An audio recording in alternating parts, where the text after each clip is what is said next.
네, 감사합니다. 이 시간에 일상 시리즈 세 번째인데 오늘 제목에 나온 락스 또는 양재물에 대해서도 설명을 하겠고, 오늘 읽은 성경 본문에 대해서도 설명을 하겠고요. 또 지난주 설교 중에서 조금 제가 그때 수요 예배를 제가 하는 줄 알고 남겼던 부분이 있는데, 그 부분이 좀 처음에 아이스 브레이킹으로 이야기하기 좋은 부분이고 아가페 연결된 부분이라서 그걸 하고 그 다음에 본문 보고 그 다음에 락스 이야기를 하겠습니다. 참고로 이 락스 이야기는 오늘 충분히 개진하기에는 시간이 짧을 뿐더러, 사실 제가 지난주에 얘기했던 칫솔에 대해서는 되게 오래 묵상을 했지만 락스에 대한 묵상은 그렇게 이번에 더 연구하면서 봤는데 더 많은 묵상을 통해서 더 성경이랑 같이 녹여내야 될 것 같습니다. 그래서 오늘은 락스 입문 정도라고 생각하시면 되겠습니다. 그래도 충분히 재밌으실 거예요. 자, 오늘 처음에는 지난주에 얘기했던 칫솔과 치약, 그래가지고 우리가 얼마나 좋은 시대에 사냐, 우리가 칫솔이 생긴 것만으로도 정말 획기적이죠. 치약이 생기고 획기적이고, 그리고 정말 치과 의사가 생겨가지고 썩은 것을 이렇게 지지직 해가지고 고치는 것만으로 굉장히 좋은 시대인데, 지금 더구나 틀니보다 임플란트가 있어서 더 좋죠. 전 감사합니다. 네. 사실은 안경이 있어서 너무 좋습니다. 제가 안경이 없었으면 제가 참 못 살았겠죠. 네.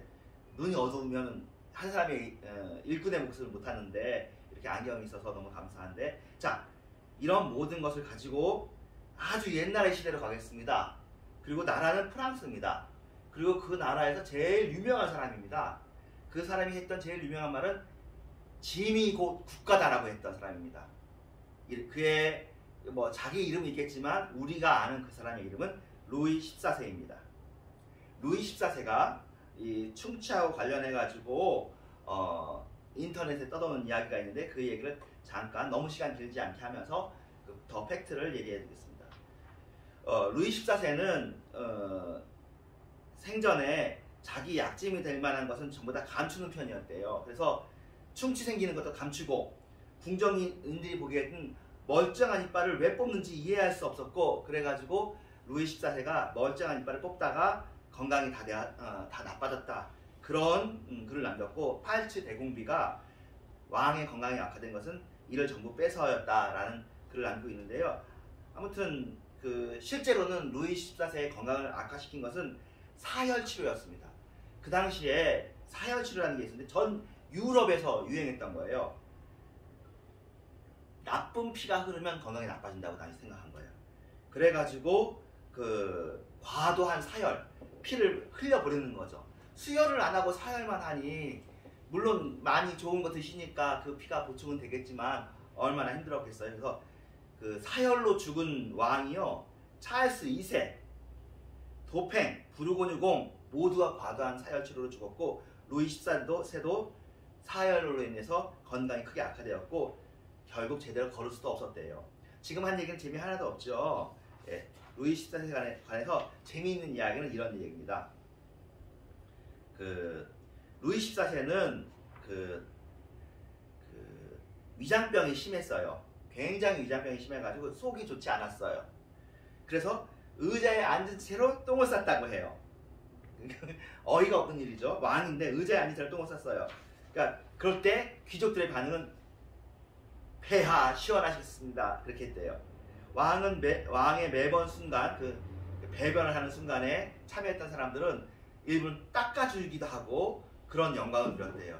몇몇 귀족들은 이건 흉내내서 집에서 똑같은 짓을 했고, 그러니까 의자에 앉은 채로 변을 보기도 하고, 그리고는 남에게 항문을 보인다는 것은 굉장히 큰 빈틈을 보이는 것인 만큼 암살 위험이 없다고 확신되는 사람한테만 이렇게 뒤를 보여줬다고. 이게 무슨 조선왕조도 아니고 고려 시대 때나 있을 법한 이야기들을, 루이 14세, 이 루이 14세가 근데 정치는 되게 잘했습니다. 프랑스를 되게 넓혔고 실제로 오래 살았습니다.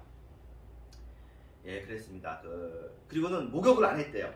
평생 목욕을 안 하고 딱 3번 했대요. 치질로 고생을 했고요.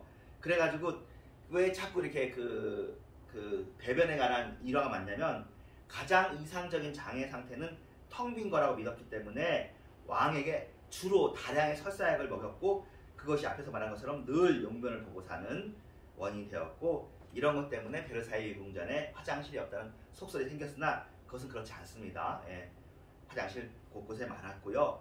그 베르사유의 화장실에 관해서는 더 데이터가 많지만 오늘의 주제는 화장실도 아니고 루이 14세도 아니고, 예, 오늘 성경 본문과 또 락스 또는 양재물이니까 오늘 성경 본문을 보겠습니다.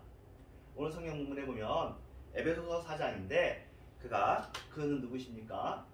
삼위일체 하나님이십니다. 삼위일체 하나님께서 교회를 위해서 사람들을 세우십니다. 어떤 사람은 사도로, 이 사도는 바울 사도, 베드로 사도, 그러니까 12제자를 의미하는 거죠. 어떤 사람은 선지자로, 그 당시에 선지자 빌립이 있었습니다. 예, 그리고 여선지자도 있었습니다.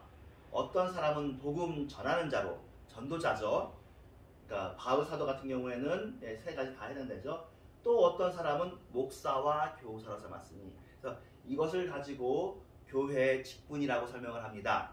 그러면 이 중에 지금 남아있는 거는 목사와 교사, 그리고 복음 전하는 자 정도, 전도자 정도쯤 남아있고 사도와 선지자는 없죠. 그래서 여기에 대해서 여러분들은 무관하지만, 예, 성경 가지고 깊이 들어가가지고 이단이나 다른 교파가 생기기도 하는데, 예, 사도라는 교파가 있습니다.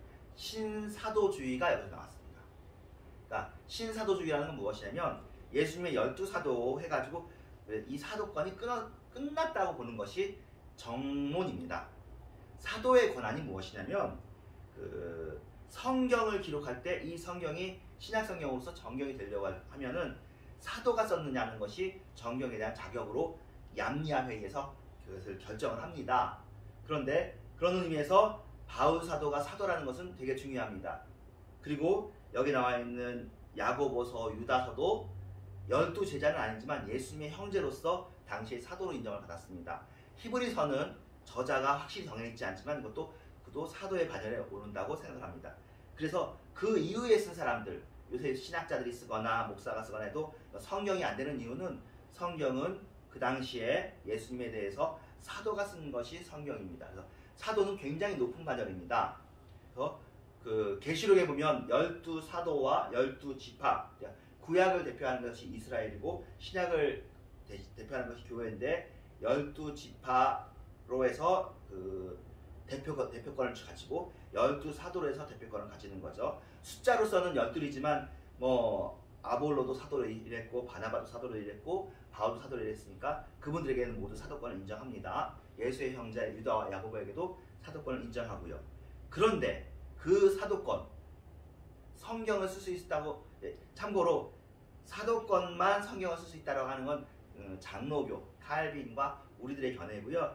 다른 분들은 이제 계시에 대해서 좀 다른 견해를 가지고 있습니다. 그래서 우리는 성경 계시, 이 특별 계시는 사도권을 통해서만 오기 때문에 특별 계시 중지를 이야기합니다. 그래서 이 성경을 쓸 수 있는 이 계시는 사도권의 중지와 함께 끝났다. 그래서 성경은 완성되었다고 보는데 그 이후에도 예언을 특별 계시라고 주장하시는 분이 계셔요. 계시다, 계시. 근데 장로교에서는 그것을 특별 계시라고 인정하지 않습니다. 우리는 특별 계시는 성경에 한정합니다. 여러분에게 이 이야기가 잘 이해가 될지 모르겠지만 어쨌든 상당히 이쪽이 중요한 이야기였습니다. 성경과 관련해서. 그리고 신사도교회 마저 얘기한다면, 근데 20세기 후반에 오순절 계열에서 나온 사람들인데, 오순절은 사도행전 2장에 나온 방언의 회복을 얘기했잖아요. 그래서 사실은 그게 진짜 사도행전 2장에 나온 방언은 외국어였거든요. 사도행전 2장에 나온 방언과 지금 오순절 교단에서 있는 방언과는 사실은 좀 차이가 있죠. 외국어로 실제로 말했는데 이분들은 천국 방언하고, 또 저희들도 그렇고 우리들 중에서 방언하는 사람이 있으니까 이것을 우리가 부인하진 않는데, 이것을 가지고 좀 더 오순절보다 더 확장시키신 분들이 신사도교회고, 이분들은 사실은 교회에 많은 아픔을 지금도 가져오고 있습니다. 이분들은 자기들이 생각한 몇몇의 사람들, 현재 살고 있는 사람들이에요. 자기들이 신사도 12명이라고 얘기합니다. 그리고 자기들은 하나님한테 직접 베드로하고 같이 그런 수준의 권위를 가지고 있다고 얘기하면서 자기들은 예언도 하고요, 병도 고치고요. 그래서 그러니까 일반 목회자들 위에, 일반 지금까지 있었던 2000년 교회 사이에 있었던 귀한 사람들 위에 자기들을 세워요. 그럼 그들의 삶이 좀 우리가 흠모할 만하거나 바르거나 해야 되는데, 이 신사도 교회 리더들 중에 뭐 돈 문제, 여자 문제, 여러 문제, 또 그 예언이 이루어지지 않는 문제들이 있어서 복잡은 한데 그래도 여전히 추종하는 사람들이 있고, 그래서 이단은 현재는 치부되어 있습니다. 신사도교회는 이단이라고 생각하시면 되겠습니다.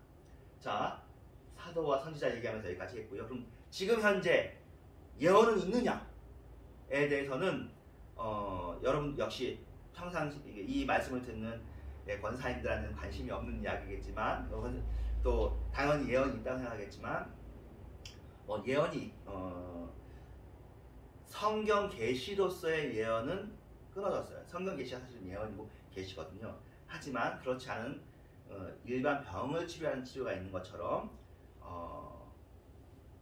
미래를 바라보는 예언이 있느냐 없느냐에 대해서는 사실은 이제 아직 연구가 덜 됐습니다. 정론이 없어요. 침례교 계통에 굉장히 촉망받는 복음주의 신학자가 박사학위 논문을 이걸 가지고 썼습니다. 이분은 침례교 계통으로 와서 장로교 공부를 했는데 캠브리지 박사 논문이어서 우리가 그것을 보고 연구도 하고 하는데, 제 생각에는 좀 열어주는 건 좋을 것 같습니다. 지금 이 시간에도 성령 충만이 있고 방언도 있고 예언도 있을 수 있다 정도로 열어줘야 되는데, 좀 장로교 중에서도 좀 딱딱하신 분들은 예언이 없다고 하니까, 여기는 그냥 둘 다 어쨌든 합의를 못 봤으니까요, 여기에 토론이 있다, 논쟁이 있다 정도까지만 아시면 좋겠고, 여러분들이 뭐 꿈을 통해서 보고 또 예언하시는 분들 찾아가시고 하시는 것들은 그런 의미에서 이제 성경 말씀보다는 권위를 많이 낮추셔야 되겠죠. 그리고 여러분들에게 마음속에 여러분들도 사실은 성령 안에서 미래를 예측하고, 제가 생각할 땐 예언은 지혜하고 관련되어 있는 것 같은데요. 예측의 능력하고, 이 부분에 대해서는 일단 대신 성경에서는 많은 사람들이 예언하기를 원한다고 써있는 성경 본문이 있습니다. 그래서 저도 할 수 있으면 이런 것을 할 수 있으면 예언이 됐으면 좋겠는데, 아쉽게도 많은 예언을 하셨다는 분들이 실패를 해가지고 이 부분은 현재 그냥 녹색 영역, 그레이 영역으로 놔두는 있겠고, 참고로 제가 생각할 때 아주 통쾌한 예언이 하나가 있었던 것은, 우리 한국 교회 역사에서 일제시대가 참 힘든 시기였지만 또 통쾌한 시기거든요. 그러니까 신사참배 반대를 그래도 가열차게 했고, 또 독립운동도 열심히 했고, 그러니까 전 한국 남한에서 많은 사람들이 친일파가 되긴 했어도 그래도 뜻을 가진 사람이 많았잖아요. 귀한 독립투사들이 많았는데, 그 중에 기독교인 중에서는 박관준 장로와 안희숙 여사를 우리가 기억해야 됩니다. 박관준 장로는 정말 끝까지 신사참배에 반대를 하고 하나님 끝까지 믿었는데, 하나님께서 그에게 마치 예언처럼 뭘 보여주셨어요. 그래서 두 가지 일을 했습니다. 몰래 일본으로 가서 국회의사당에 종이를 뿌린 거예요. 일본 간 것도 신기하죠. 그냥 통관이 막 이렇게 안희숙 여사 글에 보면 나오면 기가 막히게 들어가서 일본 북한의사당에 들어가서 뿌린 글이 뭐냐면, 너네는 망한다는 거예요. 뭘로 망하느냐? 불바다로 망한다. 하나님께서 너네들의 땅에 불을 떨어뜨린다 했어요. 그러니까 당연히 잡혀가지고 감옥 갔죠. 근데 그분이 나중에 그러니까 그분을 아는 분이 안희숙 여사였어요. 당시에 나이 어리신 분. 안희숙 여사님이 일본에 핵폭탄 두개가 터졌잖아요. 회개했으면 일본에게 이런 이런 불행이 없었을 텐데, 박관준 장로를 통해서 정말 일본을 미워하는 것이 아니라 너네들이 회개해야 된다. 너희들이 어떻게 군국주의를 이렇게 나갔냐. 정말 아시아 평화를 위해서 그렇게 한다고 했던 그 말을 지켜라 라고 했는데, 군국주의 때문에 이렇게 됐죠. 그런 식으로 어떤 분들에게 민족을 향한 미래를 보여줄 수 있으니, 여러분들도 민족을 위해 기도하십시오. 또 여러분 가족을 위해서 기도하시고, 기도를 많이 하시는 분들에게는 뭐 이렇게 선명한 예언은 아니어도 또 그때 당시도 원자폭탄이라는 단어는 몰랐잖아요. 그냥 불바다라고 했으니까 사람들은 그냥 미치광이 소리로 예측했을 텐데, 돌이켜 생각하면 그것이 핵폭탄이지 않을까 하는 그런 식입니다. 자, 지금 목사와 교사가 있습니다. 목회자가 있고, 또 여기는 이제 장로님이나 집사님은 안 써있지만 이것들이 다 그럼 목적이 무엇이냐? 여기 이게 핵심입니다. 앞에 있는 직분에 대해서는 적어서 직분이 지금 현재 교회도 있어야 되느냐 아니냐 여러 가지 얘기가 있고 저 중에서 사실은 목사와 교사가 이렇게 같이 있는데요. 네. 핵심은 4장 12절입니다. 이 모든 직분은 여러분들의 모든 교회에서의 직분과 사역은 무엇을 위하느냐? 1번 성도를 온전히 하게 합니다. 이게 답이죠. 우리가 왜 목사가 됐습니까? 우리가 왜 반주자가 됩니까? 우리가 왜 전도합니까? 성도를 온전히 하려고. 한 사람 한 사람이 귀한 거예요. 그 한 사람 한 사람을 온전한 사람 만들려고. 성도를 일꾼 만들려고? 아닙니다. 일꾼이라면 하나님의 일꾼 되어야지 교회의 일꾼 되는 것만으로는 안 됩니다. 교회 일꾼이 돼도 좋지만 그 교회 일꾼이 되면서 동시에 하나님의 일꾼이 되어야 되고요. 하나님의 일꾼이 안 돼도 좋아요. 온전한 사람이 되는 것입니다. 성도 한 사람 한 사람이 온전하게 되도록 그 일이 교회의 일이지 교회의 부흥이 교회의 일이 아닙니다. 목사의 이름이 높아지는 것이 교회의 일이 아닙니다. 교회의 이름이 높아지는 것은 교회의 일이 절대로 아닙니다. 성도 한 사람이 목적이에요. 한 사람 한 사람이 온전히 세워지는 것이 교회의 목적입니다. 그런데 그 성도 한 사람 한 사람이 이 봉사의 일이 요새 말하는 그런 발론티어 자원봉사 그런 거겠습니까? 이게 아가페입니다. 성도가 온전케 되면 그 온전케 된 사람은 성령으로 충만하기 때문에 성령이 하시는 일을 합니다. 그 성령이 하시는 일이 사랑입니다. 구제이고 봉사입니다. 그래서 이게 봉사일을 하는 것입니다. 그래서 이걸 우리 그냥 통념으로의 봉사라는 자원봉사라는 좁은 의미로 붙잡으면은 성경이 말하는 것을 다 못 붙잡는 거예요. 아가페 하면 누가 나타납니까? 내 안에 거하시는 그리스도가 나타나죠. 내가 역사하면 아가페가 아닙니다. 내 안에서 거하시는 그리스도가 나타나야 봉사가 되는 것입니다. 그러니까 고린도전서 13장에 나오는 사랑이 없으면 천사의 말을 하여도 울리는 괭가리가 되고 자기의 몸을 불사르게 내어줄지라도 아무 소용이 없고 자기 소유를 다 팔아서 다른 사람을 구제할지라도 아무 유익이 없다라고 얘기할 때 그 봉사는 뭡니까? 그러나 사랑이 있으면 그 사랑이 예수 그리스도입니다. 사랑이 있으면 그 사랑은 언제나 오래 참고 온유하며 자기의 유익을 구치 아니하고 무례히 행치 아니하고 성내지 아니하며 이 사랑이 우리가 원하는 것입니다. 이 사랑을 하는 것이 성도를 온전하게 세우는 것입니다. 지금 교회에서 이 사랑을 볼 수 있습니까? 봐야 합니다. 교회에서 비가번쩍한 설비나 훌륭한 프로그램이나 이것도 도움이 나쁜 건 아니죠. 우리 다 좋습니다. 우리가 좋은 식당에서 밥 먹으면 대접받으면 좋죠. 기왕이면 좋은 교회도 좋고 좋은 설비도 좋고 이 물질 자체가 죄악인 건 아니에요. 그러나 물질과 하나님을 겸하여 섬길 수 없습니다. 우리가 섬겨야 된다면 뭘 섬겨야 됩니까? 하나님을 섬겨야죠. 하나님을 섬겨야 봉사가 됩니다. 하나님을 섬겨야 아가페가 됩니다. 하나님을 섬겨야 나도 섬겨잖아요. 나도 온전케 되고 하나님을 섬겨야 다른 사람도 온전케 됩니다. 이 외에 다른 게 없습니다. 아가페 외에 다른 게 없습니다. 이거 하면 다 된 겁니다. 내가 죽고 그리스도 살면 다 된 겁니다. 그런데 왜 교회가 자꾸 세상 사람들처럼 정치인들처럼 세상 사업가들처럼 장사꾼처럼 여기에서는 저도 얘기했고 그렇지만 유명한 별명은 아닌데요. 복음과 상황이라는 잡지를 해서 봤어요. 어떤 시골 목사님인데 그런 얘기 하시더라고요. 우리가 무슨 예수교 장로회냐? 우리는 예수 팔아 장사회다. 예수 팔아먹는 사람들이다. 좀 심했죠. 그래도 우리 예수교 장로회가 맞고 우리가 기독교도 맞고 그래요. 그리고 또 아직도 좋은 사람들이 많잖아요. 기독교인들이 많고 여러분들도 좋은 사람이고 저도 좋은 사람이고 제 주변에도 좋은 사람들이 많습니다. 그런데 재미있는 건 좋은 사람 옆에는 좋은 사람이 모이고요. 예수 팔아 장사하는 사람도 있긴 있어요. 있는 것 같아요. 있는 것 같은 게 아니라 실제로 있습니다. 저도 경험을 했고 그런 사람 주변에는 그런 사람들만 모입니다.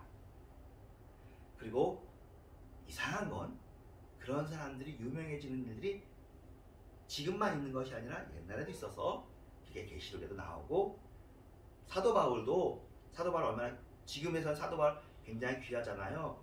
사도 바울 서신서를 보면 사도 바울이 얼마나 대우를 못 받았는지 얼마나 그가 힘들었는지가 나옵니다. 사도 바울만 그렇습니까? 예수님도 그러잖아요. 얼마 전에 그런 얘기를 들었는데요. 너무너무 힘들었대요. 너무너무 힘들었대. 얼마 전에가 아니라 지난주에 오신 그 분한테 들었네요. 김광종이라는 분이신데 그래서 이번에 이제 초대를 했는데 지금 이 설교를 듣고 계시는지 모르겠는데요. 전주고등학교 출신이시고 근데 진짜 가난했더라고요. 집이 구로동인데 그 당시에 구로동 이제 삼촌 집에 있으면서 서울대까지 걸어갔대요. 있을 수 없는 일이거든요. 그 8일 학번이시더라고요. 사실은 저도 서울대 걸어 다녔어요. 근데 전철 탈도는 있었다고 우리 아버지가 전철 타고 서울대 입구에서 걸어갔어요. 서울대 3대 바보 중에 하나입니다. 입구에서 걸어간 서울대 축제에 가는 사람 이렇게 3대 바보가 있는데 저도 3대 바보 중에 하나였는데 왜 제가 걸어갔냐면요. 회수권이 아까웠어요. 전철 타는 비용하고 회수권하고 비슷한데 1,000원이 아깝더라고요. 그래서 걸어갔어요. 일찍 가면 되니까. 저는 이제 서울대에서 밥 사 먹을 때도 제가 안 사 먹고 제 친구가 사줬어요. 그때 당시 700원, 1,000원이었는데 짜장면은 300원인가 그랬는데 그것도 아깝더라고요. 돈이 없었던 건 아닌데 그 돈 아껴서 시집사고 사실은 제가 교과서도 안 사봤습니다. 교과서 살 돈이 없더라고요. 그래가지고 제가 학점이 별로 안 좋아요. 한 번도 수업 들으면서 노트도 안 샀고 노트만 사고 매 수업마다 이제 교과서를 주는데 꼭 사야 되는 교과서만 사고 문제 풀라는 교과서는 안 사고 그랬습니다. 근데 불행하지 않았고 행복했습니다. 행복했고 근데 제가 아까 말씀드린 그 김광정 그분은 진짜 가난한 거죠. 말도 안 되는 그러니까 남부산도로를 다 걸어서 구로동에서 그러니까 2호선 있잖아요. 2호선 예를 들면은 대림역에서부터 서울대까지 걸어가는 겁니다. 키로수로 한 16km 걸을 겁니다. 그걸 걸어갔다가 걸어왔대요. 밥 먹을 돈이 있었겠습니까? 물 먹고 그러셨겠죠. 그랬는데 그래서 자기가 너무 힘들어서 하나님을 믿고 싶은데 하나님이 안 믿어지더래요. 그런데 성경을 읽다가 사도 바울이 이제 서신서에 보면 내가 너무 아프고 힘든데 내 겉옷 좀 갖다 줘라는 구절이 있어요. 근데 그 구절 보니까 이분도 나랑 똑같구나 싶더래요. 자기는 예수님은 이렇게 가난한지 모르겠는데 사도 바울은 너무 가난한데 그 자리에 자기가 있더래요. 너무 추운데 입을 옷도 없고 그런 사도 바울을 좋아할 수 있었다. 그 얘기를 들었습니다. 그렇습니다. 교회는 부자 되려고 다니는 게 아닙니다. 부자가 나쁜 건 아니고 부자가 될 수도 있어요. 교회는 뭘 하는 거예요? 성도를 온전케 하는 거예요. 그리고 그 성도는 어떻게 해서 온전해집니까? 아가페함으로 온전해지는 것입니다. 성도가 온전해졌다는 것을 그의 번지르르한 얼굴과 그의 멋있는 말로 보는 것이 아니라 온전한 성도는 그를 통해서 사랑이 흘러나옵니다. 그에게서 무례히 행치 않은 게 흘러나옵니다. 자기의 유익을 굳지 않는 것이 흘러나옵니다. 그래서 성도는 성도들만 좋아하지 않는 것이 아니라 불신자들도 좋아합니다. 이 세상은 이 사랑이 이 빛이 필요한 세상이기 때문에 이 빛은 거부할 법이 없습니다. 자기의 유익을 굳지 않는 사람을 누가 밀어내겠습니까? 물론 핍박도 하죠. 왜냐면 예수님을 핍박했으니까 이 사람도 핍박해요. 너만 착하냐? 너만 착한 척하려고 너 가짜로 착한 거지. 내가 이렇게 해도 착한 척할래? 그러면서 비방을 하지만 궁극적으로는 뒤에서 다르다. 물론 믿진 않을 겁니다. 하지만 다르다고. 우리가 이런 사람이 되어야 됩니다. 성도로서 온전하게 되어야 됩니다. 봉사일을, 사랑의 일을 해야 됩니다. 그러면 그게 그리스도의 몸을 세우는 겁니다. 이 세 가지가 각각 따로 있으면 우리가 세 가지를 A 했다가 B 했다가 C 해야 되잖아요. 이 A, B, C가 다 같은 겁니다. A, B, C가 통째로 알파벳이잖아요. 예, 영어를 하는 겁니다. 알파벳을 하는 것입니다. 신앙생활을 하면 그 신앙생활 하는 것에서 그리스도의 몸이 세워지고 그 신앙생활 안에서 봉사일이 되어지고 들어가 있고 그 신앙생활 안에서 성도를 온전케 하고 그 신앙생활을 하다가 목사가 되기도 하고 교사가 되기도 하고 또 하나님께서 예언이 필요하면 예언을 하기도 하고 사도는 안 돼요. 우리는 아무도 사도 우리는 그리스도도 안 되고요. 그리스도는 예수 한 분뿐 그리스도인이 되는 것이고 네, 장로는 될 수 있죠. 안수집사도 될 수 있고 네, 사도는 안 됩니다. 예언은 요새는 뭐 어려우니까 뭐 될 수 있고 안 되고 이런 겁니다. 그래서 제가 두 파트 얘기했습니다. 루이 14세 얘기하면서 여러분 뭘 느끼셨습니까? 야, 옛날에 왕인데 예, 프랑스 왕이 대박입니다. 유럽의 왕이 프랑스 왕이었어요. 영국은 저 바깥에. 나중에 이 라이벌리가 생겨서 나중에 이제 100년 전쟁이잖아요. 그런데 영국이 그래서 결국 프랑스랑 싸워서 못 이긴 것이고요. 잔다크가 있었잖아요. 그래서 전 세계로 눈을 돌린 거예요. 그래서 스페인하고 포르투갈이 그 탐험의 세계를 대항해 시대를 열었던 것이고 그 대항해 시대에 수혜를 입은 것이 영국이어서 해가 지지 않는 나라를 만든 것이죠. 예, 프랑스가 지금도 대단한 나라지만 그 대단한 나라의 최고의 왕이 루이 14세인데 여러분들보다 건강이 형편없습니다. 치질에 설사에 이빨 다 빼고 예, 맨날 똥 싸고 아부하는 사람은 많았겠죠. 아부하는 사람 많으니까 기분은 좋았을 수 있어요. 하지만 그래서 이 사람이 천국 갔을지는 모르겠습니다. 여러분 루이 14세처럼 살고 지옥 가겠습니까? 세상에 안 알아줘도 천국 가시겠습니까? 세상 사람 날 부러워 아니하여도 예, 지르겠죠. 영국 황제 루이스가 날 부러워하는데 영국 황제 중에 루이스가 없습니다. 그러니까 이거는 그냥 그 추상이 예를 들면 이승만 대통령이 날 부러워해, 박정희 대통령이 날 부러워해. 지금으로 치면 요새 누가 부르시는지 모르겠는데 뭐 BTS가 날 부러워해, 또 뭐 빌 게이츠가 날 부러워해. 전 다 넣어도 예, 빌 게이츠가 날 부러워할 거라고 생각합니다. BTS가 날 부러워해야지. 그렇잖아요? 그렇지 않습니까? 우리한테 누가 있습니까? 신랑 대신 예수가 같이 계시고 내 마음에 그리스도가 계시는데 그 사람을 구원해야죠. 우리가 그 사람이 나랑 같은 성도이면 그 사람이 나랑 같이 주님을 찬양하고 할렐루야 찬송이 저절로 나네. 여러분 이 마음이 있어야 됩니다. 이 자존감이 있어야 됩니다. 이 자존감을 놓치면 우리는 세상에서 제일 비참한 사람 되어버립니다. 왜냐면 예수를 믿으면서 세상에서 잘하기는 쉽지 않거든요. 둘 다 세상과 하나님을 둘 다 섬기다가 보면 가랑이가 찢어집니다.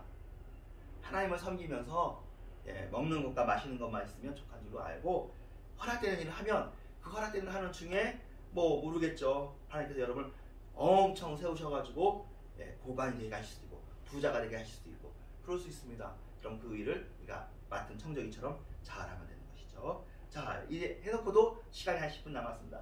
그래서 락스 얘기하겠습니다. 락스라는 말은 우리나라 말입니다. 원래 상품명은 클로락스입니다. 클로락스라는 미국 제품이 아주 유명한 제품이에요. 거기에서 락스를 땄어요. 그래서 우리나라에서는 유한락스죠. 유한락스. 예. 그래서 줄여서 락스라고 하는데 이 클로락스가 전 세계에 굉장히 유익을 많이 끼칩니다. 예, 제가 이번에 조사하면서 더 알았어요. 염소계 표백제입니다. 표백제 살균제인데 표백제가 산소계 표백제도 있어요. 예, 그래서 이제 산소계 표백제도 광고에 들어보셨죠? 또 알코올계 소독제도 있습니다. 그렇죠. 알코올도 손할 때 하잖아요. 근데 둘 다 비싸요. 이 염소계 표백제가 굉장히 싸게 만들 수 있는 비법을 개발해낸 거 가지고 그래가지고 클로락스가 이제 그걸로 특허도 하고 해가지고 전 세계에 팔았고 우리가 뭐 특허가 만료됐든지 어쨌든 해가지고 우리가 그걸 쓰는 거예요. 이거 원액은 위험합니다. 굉장히 위험해요. 근데 그것을 유한락스에 보시면 4% 수용액이라고 써 있습니다. 4%로 용했을 때 그 정도고 유한락스 자체도 더 물에 타가지고 쓰잖아요. 예. 이것의 성분이 근데 놀랍습니다.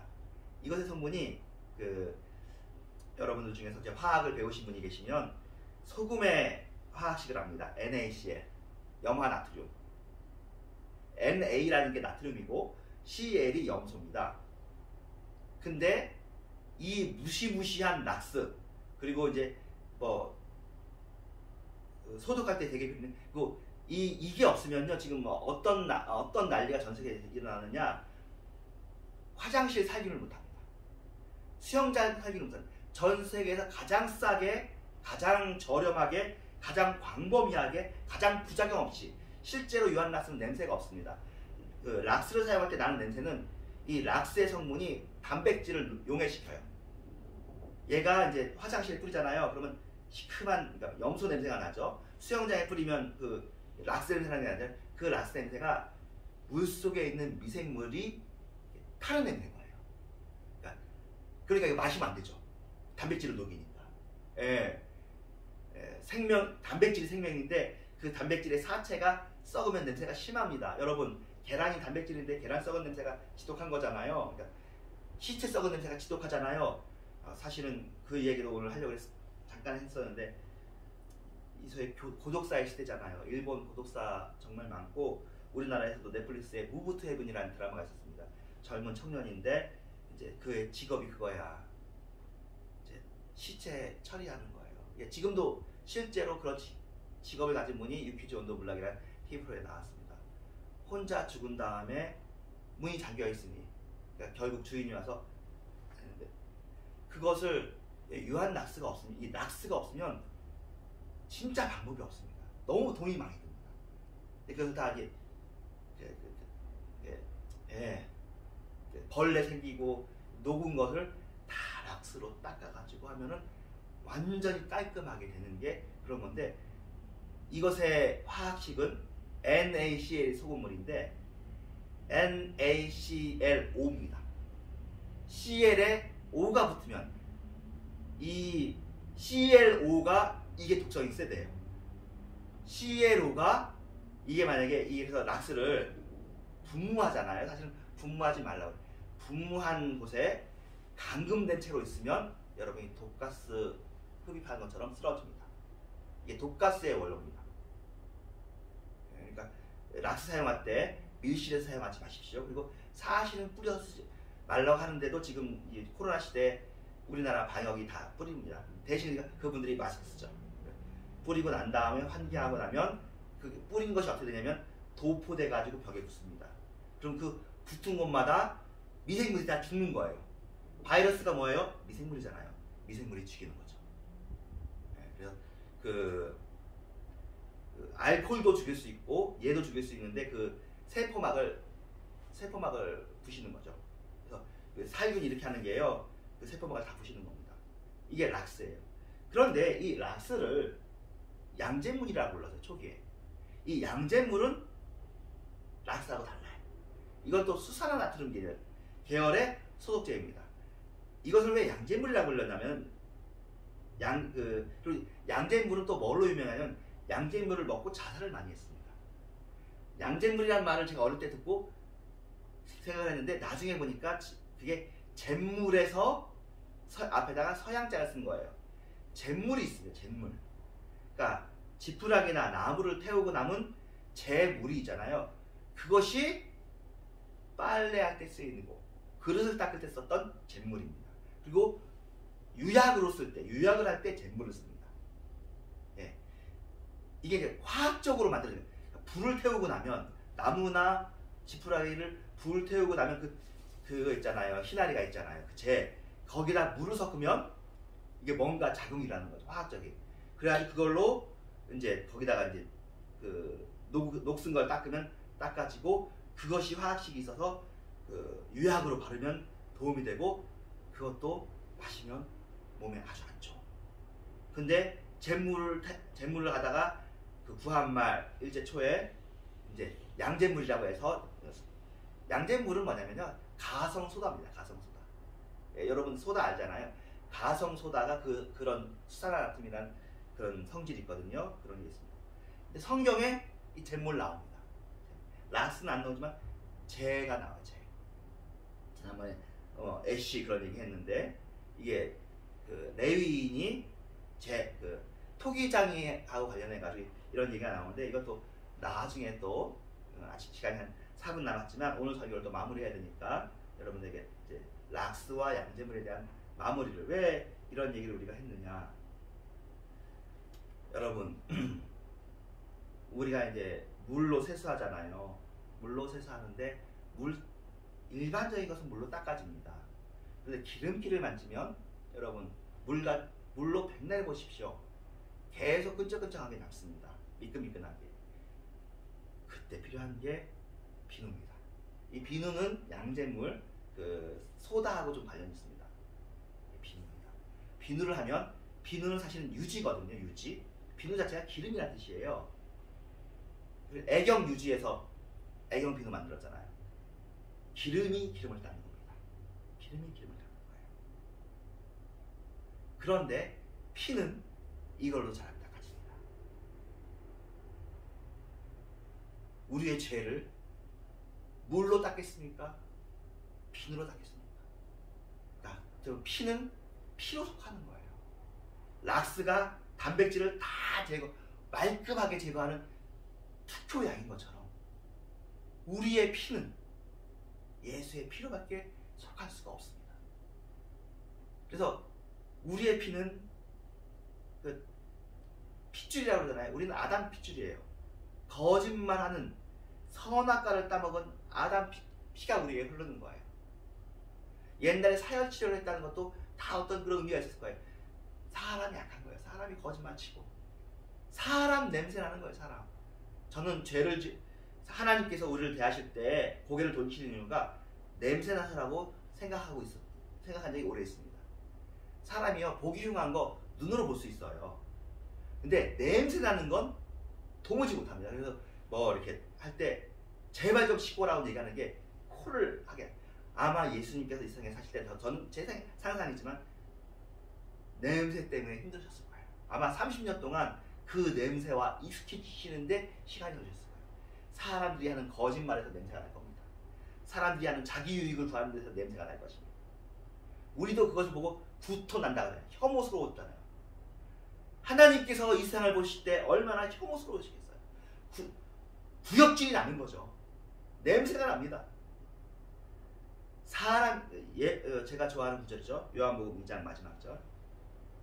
저가 인자가 사람의 속을 친히 아시니 자신을 그들에게 의탁하지 않으시니. 여러분도 이제 우리 정도 나이 되면 알잖아요. 사람 알잖아요. 우리가 사람의 속을 친히 압니다. 그들을 의탁하지 않습니다. 그러면 예수님이 그러면 사람 떠나 사시나요? 그러지 않고 그때가 가나 혼인잔치 마친 때거든요. 계속 부모님도 섬기고 제자들도 부르고 그 일을 계속 하죠. 왜냐하면 사람은 싫지만 사람은 살려야 되잖아요. 우리가 해야 되는 일이 아가페입니다. 여러분, 죄악 세상에 우리가 삽니다. 다행인 건 우리도 죄인이라서 그 냄새가 안 맡아져요. 근데 우리가 더 거룩해질수록, 더 순결해질수록 더 세상이 혐오스러워 보일 수도 있습니다. 하지만 신기한 것은, 너무나 신기한 것은 가장 거룩하신 그분이 가장 죄인 지옥 끝까지도 내려가시잖아요. 섬기는 게 그런 거거든요. 그런 의미에서 가장 아가페를 많이 하는 사람이 가장 죄악인 사람을 구원해냅니다. 여러분, 사소한 죄에 분개하지 마십시오. 그냥 이해하시고 포기하십시오. 사람은 그런 겁니다.